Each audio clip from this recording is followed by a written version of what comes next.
জবাই করার পরে অনেক কসাইরা তাড়াতাড়ি এই পশুটার দেহ থেকে প্রাণ বের হয়ে যাওয়ার জন্য ছোট ছুরি দিয়ে জবাই করা প্রাণীটার গলার মধ্যে খোঁচা মারতে থাকে, গলায় বারবার খোঁচা মারতে থাকে।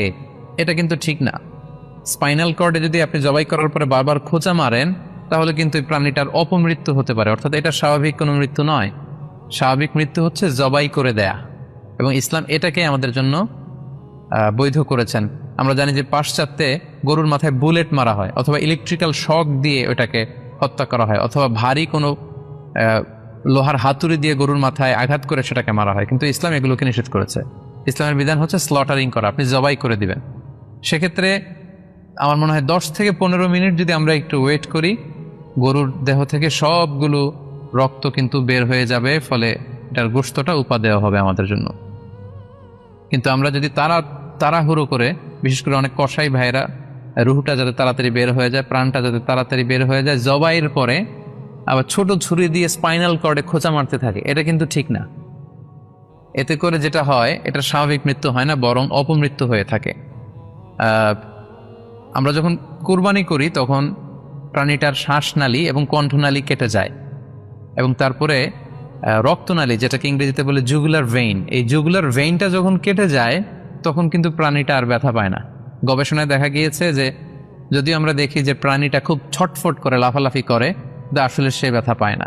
জুগুলার ভেইন যখন কেটে ফেলে তখন ব্রেইন তাকে স্পাইনাল কর্ডের মাধ্যমে হার্টে সিগন্যাল দেয় আরো বেশি পাম্প করার জন্য, আরো বেশি রক্ত পাঠানোর জন্য।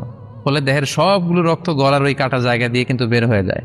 কিন্তু ওই মুহূর্তে আপনি যখন ছোট ছুরি নিয়ে এটার স্পাইনাল কর্ডে খোঁচাখুচি করতে শুরু করেন তখন কিন্তু এটার অপমৃত্যু ঘটে, এটা স্ট্রোক হতে পারে, এটা হার্ট অ্যাটাক করে মারা যেতে পারে। তাহলে সেটা কিন্তু স্বাভাবিকভাবে জবাইয়ের মধ্যে দিয়ে মৃত্যুবরণ করলো না, বরং হার্ট অ্যাটাক করে বা স্ট্রোক করে সেটা মারা গেল।